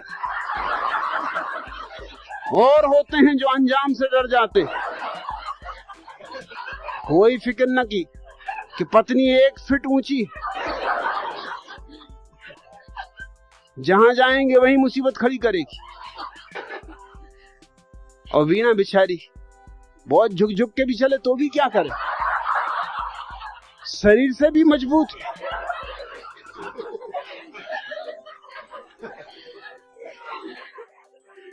तो पुरुष को तो हर तरह अकड़ होनी चाहिए, ऊंचा होना चाहिए, मजबूत होना चाहिए। वो जो पहलवान छाप बीड़ी होती ना, वही तस्वीर होनी चाहिए, पहलवान छाप। पढ़ा लिखा भी ज्यादा होना चाहिए, नौकरी भी बड़ी होनी चाहिए, तनख्वाहें भी ज्यादा मिलनी चाहिए। हर स्थिति में स्त्री से ऊपर होना चाहिए। ये स्त्रियों के साथ सदियों से दुर्व्यवहार चल रहा है, और ये दुर्व्यवहार साधारण जन करें तो भी समझ में आता है। लेकिन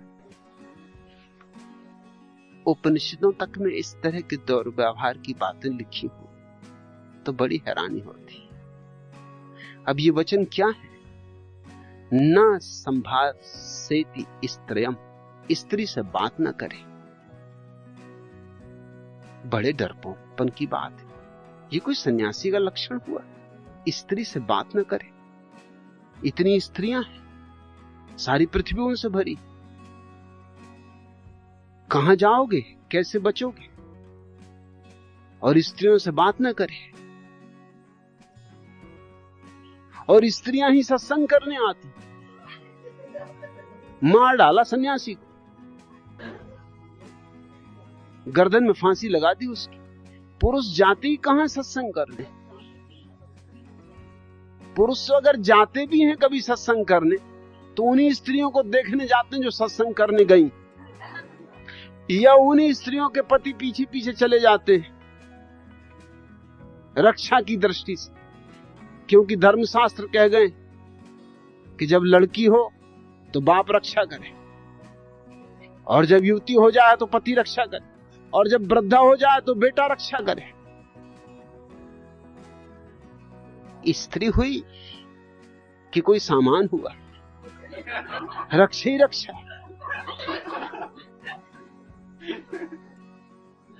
उसमें कोई आत्मा स्वीकार करते हो या नहीं? तुम ही रक्षक हो उसके। और भक्षक कौन है फिर?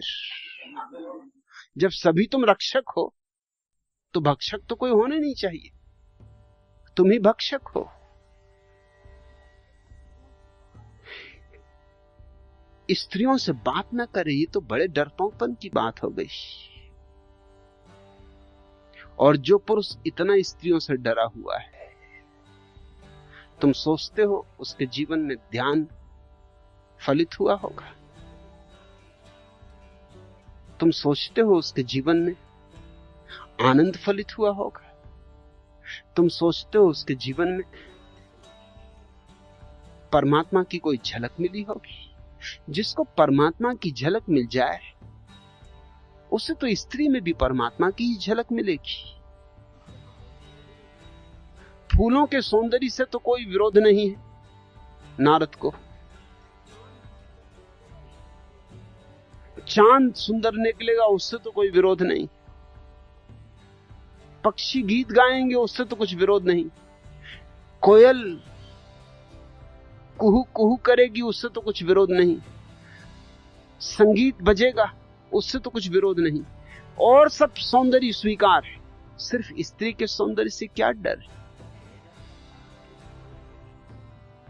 डर का कारण सिर्फ इतना ही है कि ये भगोड़े सन्यासियों के कारण ये सूत्र बनाया है। ये भाग गए हैं, कच्चे घड़े हैं। कच्चे घड़े को कहना पड़ता है कि भैया वर्षा से बचना, जहां बूंदाबांदी हो रही हो फौरन छत्ता खोल लेना, तत्क्षण छत्रपति हो जाना। मेरे एक प्रोफेसर थे, वो छत्रपति थे। एक तो बंगाली थे, सो बंगाली वैसे ही छत्रपति होते। छाता बड़े काम की चीज। अरे वर्षा हो तो बचाता है, धूप हो तो बचाता है, कुत्ता वगैरह भौंकने लगे तो बचाता है, कोई लड़के बच्चे डरवाने लगे तो बचाता है, स्त्री वगैरह दिखाई पड़ जाए तो बचाता है। वो उसको स्त्री से बचाने के लिए उपयोग में लाते थे। जब मैं पहली दफा उनका विद्यार्थी हुआ तो हम 3 ही विद्यार्थी थे, 2 लड़कियां थी और मैं। दर्शन शास्त्र पढ़ने लड़के तो जाते ही नहीं। मैं तो गया था क्योंकि मुझे कोई पढ़ना लिखना था नहीं। दर्शन शास्त्र हो कि भूगोल शास्त्र हो कि इतिहास शास्त्र हो, कुछ भी हो, जहां जगह थी।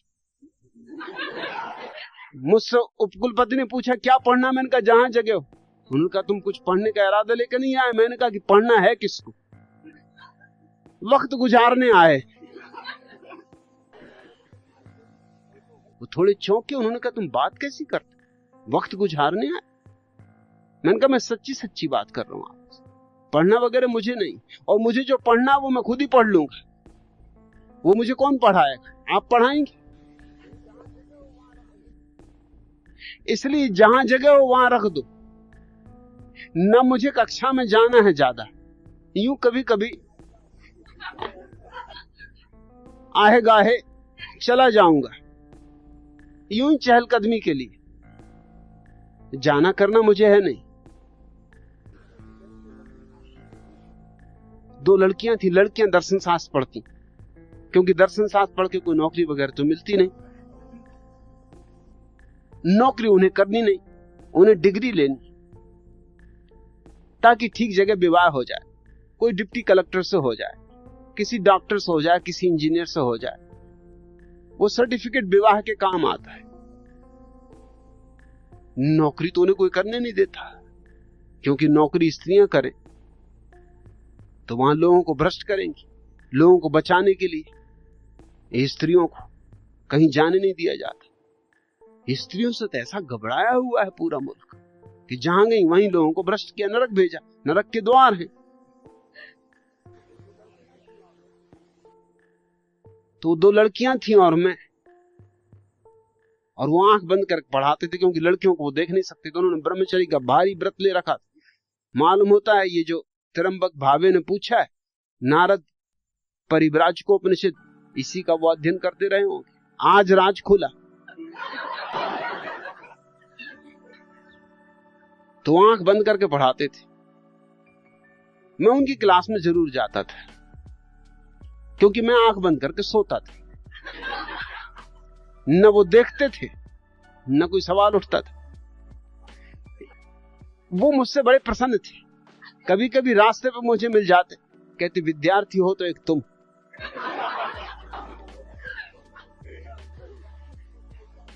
दोनों लड़कियां इतनी सुंदर हैं, फिर भी तुम आंख बंद करके बैठते हो। मैंने उनसे कहा कि मैं ये पूछूं कि लड़कियां सुंदर हैं, आपको पता कैसे चला? आप तो आंख बंद करके पढ़ाते। अरे मुझे तो ये भी पता नहीं कि कौन सी लड़कियां हैं, क्योंकि मैं तो सोता हूं। इधर फुर्सत किसको पड़ी? मेरा समय वो सोने का है, इसलिए मैं आपकी कक्षा में जरूर आता हूं, क्योंकि वहां कोई बाधा नहीं। आप आंख बंद किए, देखने वाला कोई है नहीं, मैं तब तक सोता हूं। मैंने उनसे पूछा कि आप ये छाता जो लगाते हैं, बड़ी तरकीब से लगाते हैं, छाता बिल्कुल यूं लगाते तो उनके सिर से लग जाता था। तो वो कहते थे इसका भी कारण यही था कि छाता बिल्कुल आंखों को ढांके रहे। अरे स्त्रियों का क्या, कहीं से भी निकल आती, इधर जा रही उधर जा रही, और स्त्रियों से बचना है। मगर इस तरह का डरा हुआ आदमी कितनी देर बच सकता है? आखिर वो एक स्त्री के चक्कर में फंस गए। उस स्त्री ने उन्हें डुबाया। मैंने उनसे कहा कि मैंने पहले आपको चेताया था कि आप स्त्रियों के चक्कर में फंसोगे, इतने डरोगे, इतना दमन करोगे तो भीतर वासना इकट्ठी होगी और एक न एक दिन फूटेगी, विस्फोट होगा। ये कहना कि स्त्री से बात न करे एकदम अवैज्ञानिक है। इसका परिणाम तो यही होगा कि तुम्हारे भीतर स्त्री के प्रति बहुत बहुत विकार, विचार, वासना, कामना इकट्ठी होने लगेगी, सपने तैरने लगेंगे। और स्त्रियां सपनों में जितनी सुंदर होती हैं उतनी असलियत में नहीं होती। मैं तो कहता हूं जी खोल के बात कर लेना, तब तुम्हें पता चल जाएगा कि अरे बड़ी करकसा है, भाई से बात कर ली तो अच्छा हुआ, पहचान में आ गई।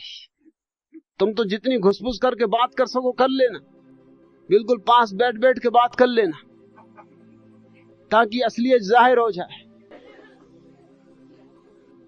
दूर दूर रहे, बचे बचे रहे, असलियत जाहिर ना होगी, सपना सपना ही बना रहेगा। अनुभव के अतिरिक्त इस जगत में कोई मुक्ति नहीं। इसलिए मैं कहता हूं त्र्यंबक भावे मेरे सन्यासी सन्यासी, तुम यहां पूछो, मेरे आश्रम की सन्यासिनियों से पूछो। मेरे पास रोज सन्यासिनियों के पत्र होते हैं कि मामला क्या है। ये अजीब दुनिया है आपकी, सारी दुनिया में हम हो आए, पुरुष हमारा पीछा करते हैं, यहां हमें पुरुषों का पीछा करना पड़ता और पुरुष भागते, भागे ना तो क्या करें? अरे कोई एक आध स्त्री पीछे पड़ी हो तो भी ठीक, इतनी पिटाई कुटाई उनकी हो चुकी है, अनुभव से सीख लिया। कितने ही गधे हों मगर इतने कुटपुट चुके हैं। मैं छोटा था तो मुझे गधों पर बैठने का शौक था। गांव में मेरे घोड़े ज्यादा थे भी नहीं, थोड़े से घोड़े थे, वो तांगे खींचते थे, मगर गधे मुक्त विचरण करते थे। मैं सांझ से गधों की तलाश में निकल जाता।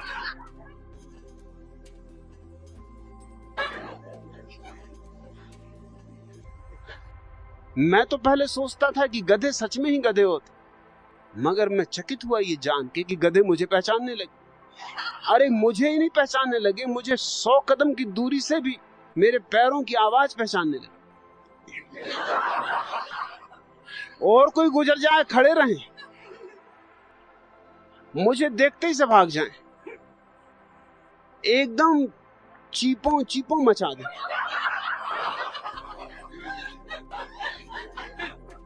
जो भी मेरे साथ हो वो कहे कि बात क्या है, तुम्हें गधे देख के एकदम चीपों चीपों करने लगते हैं, एकदम भागने लगते हैं। एक कुम्हार जिसके गधों पर मैं अक्सर सवार होता था, वो भी मुझसे बोला कि बात क्या है कि तुम जब भी इधर से निकलते हो तो मेरे सारे गधे एकदम शोरगुल मचाने लगते, ऐसे चुपचाप खड़े रहते हैं, अपनी धुन में मस्त इनके साथ। मैंने कुछ नहीं किया, इतने कि जब ये मुझे मिल जाते हैं एकांत में, कभी तो मैं इन पे सवारी करता हूं, ये मुझे पहचानने लगे। तो मुझे धारणा जो थी कि गधे गधे होते हैं, वो गलत सिद्ध हुई। गधे भी बड़े समझदार होते,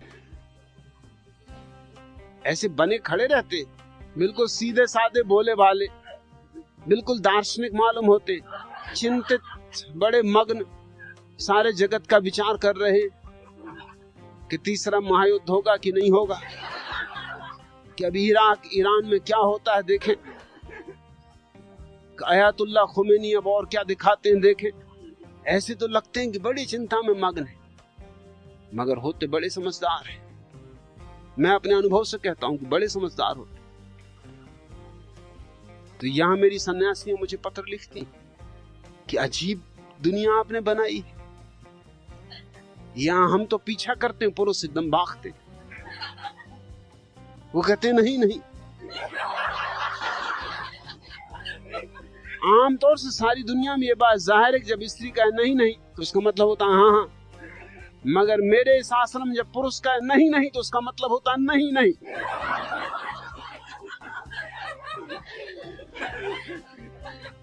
अनुभव तो किसी को भी सिखा देता है, रसरी आवत जात है सिल पर पड़त निशान। करत करत अभ्यास के जड़मती होत सुजान। जड़मती भी सुजान हुए जा रहे हैं, और तुम कहां त्र्यंबक भावे, कहां की बातों में पड़े हो। किसी स्त्री से बात ना करें, अपनी मां से बात करोगे कि नहीं, अपनी बेटी से बात करोगे कि नहीं, अपनी बहन से बात करोगे कि नहीं।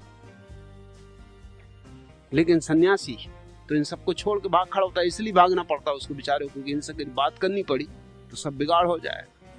इतने डरपोकपन से कभी कोई सन्यास हुआ है, और होगा भी तो बिल्कुल पोला होगा, फुफ्फस।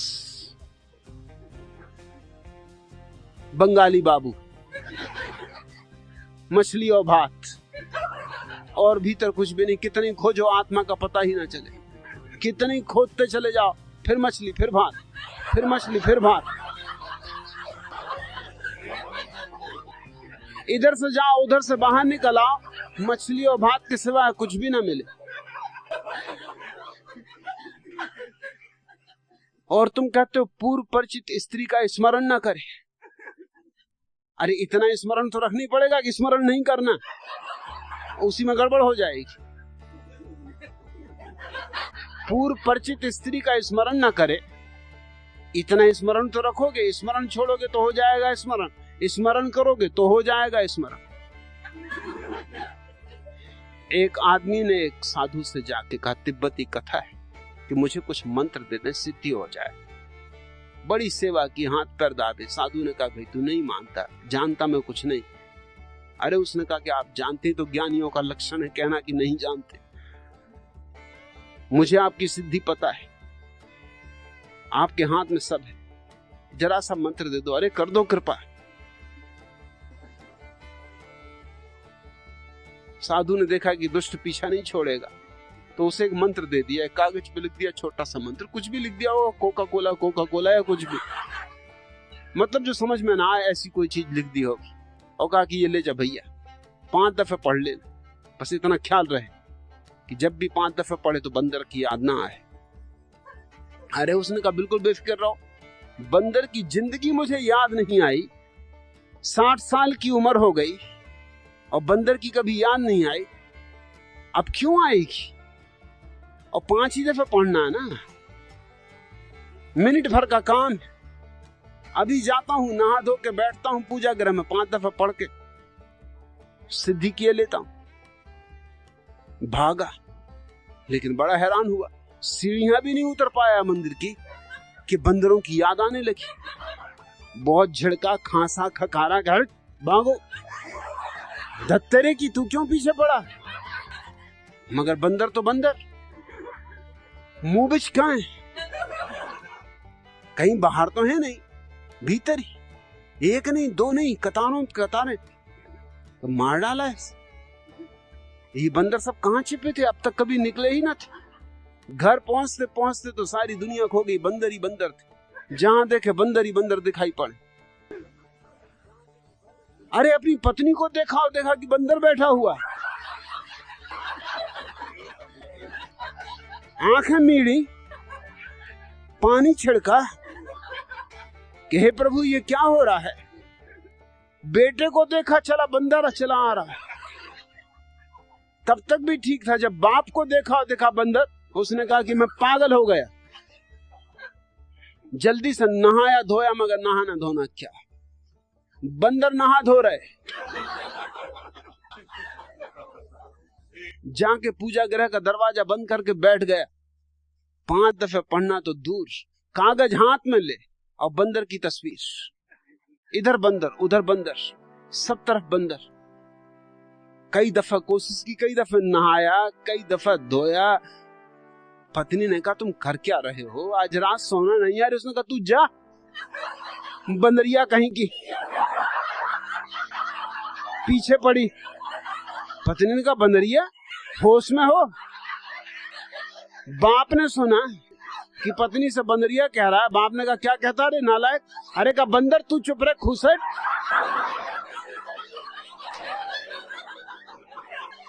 मैं क्या घर के बाहर गया, सब बंदरों ने कब्जा कर लिया है। पता नहीं आज बाप कहाँ गए, पत्नी कहाँ गई। लड़का बोला, पप्पा आप क्या कहते हैं? अरे उसको चुप रहे, बंदर की औलाद।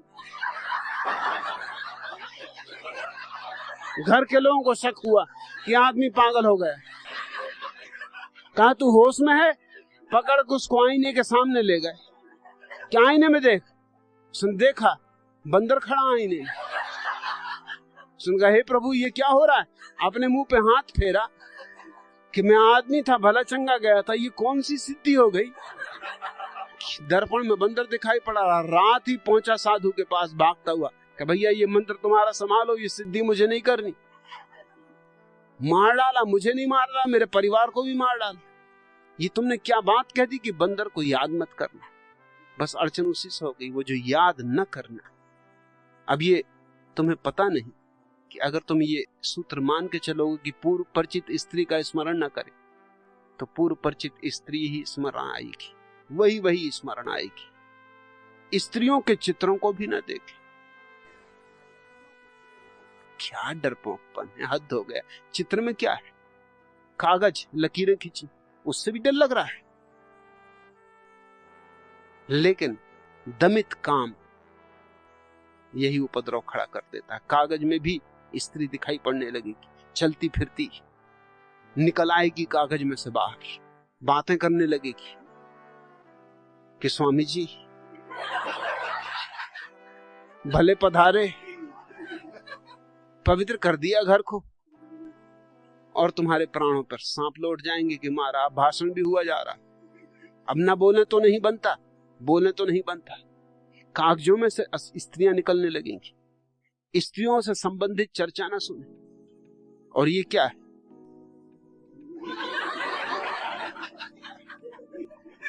त्र्यंबक भावे, ये क्या हो रहा है यहाँ?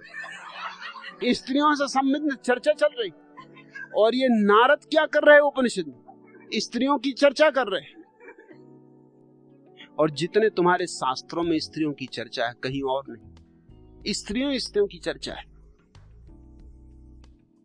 खूब वर्णन किया है स्त्रियों का, जैसा तुम्हारे महात्माओं ने स्त्रियों का नक्सिक वर्णन किया है, कवियों को भी मात दे दी, पानी पिला दिया, चारों खाने चित्त कर दिया। क्या वर्णन किया है, और क्या बाहर भीतर की बातें, गई गहरी बातें कह दी कि स्त्री के भीतर क्या, वो भी बता दिया कि मल मूत्र कफ वात पित्त, क्या क्या ज्ञानी थे, हड्डी मांस मज्जा, जैसे खुद के भीतर सोना चांदी भरा हो। शर्म भी ना आई ये सब कहते हुए, क्योंकि स्त्री संबंधी चर्चा, उसका स्मरण, चित्रावलोकन तथा संभाषण आदि से मन में विकार की उत्पत्ति होती। इससे झूठी और कोई बात नहीं हो सकती। मन में विकार है, इसलिए स्त्री में विकार दिखाई पड़ता है, स्त्री के कारण मन में विकार नहीं होता। मन में विकार है, इसलिए धन में लोभ मालूम पड़ता, नहीं तो धन में क्या लोभ? 100 का नोट पड़ा रहे, तुम्हारा क्या ले रहा? 100 का नोट कुछ तुम्हारा बिगाड़ सकता, 100 का हो कि 1000 का हो, नोट तुम्हारा क्या करेगा? कागज कागज। मगर ले जाओ 100 का नोट तुम विनोबा भावे के पास, वो फौरन आंख बंद कर लेते। यही नारद गोपनिषद उनको भी दिक्कत दे रहा है, आंख बंद कर लेते। 100 का नोट, हरियल, घबराहट फैल जाती भीतर, कहीं लोभ पैदा ना हो जाए। 100 का नोट लोभ पैदा करेगा? नोट लोभ पैदा कर सकता है? लोभ होगा तो नोट प्रकट करेगा, और तब तो मैं कहूंगा कि खोल के आंख देख लो, ताकि जो भीतर है वो प्रकट हो जाए। मन में विकार की उत्पत्ति बाहर से नहीं आती, मन में विकार है, बाहर तो पर्दे, तुम्हारे विकार बाहर जाके आरोपित हो जाते। और तुमने पूछा कि यह सूत्र कहता है कि ऐसा करेगा तो योग भ्रष्टता का कारण होता है। नहीं, अगर योग ही हो तो फिर कोई भ्रष्ट नहीं होता, योग ना हो तो भ्रष्ट है ही। योग का अर्थ समझो, योग का अर्थ है व्यक्ति और परमात्मा का मिलन। जहां व्यक्ति और परमात्मा मिल जाता है वहां योग है, वहां से कोई कभी ना भ्रष्ट हुआ है ना हो सकता है। पलटू शुभ दिन शुभ घड़ी, याद पड़े जब नाम, लगन मुहूर्त झूठ सब और बिगाड़े काम। आज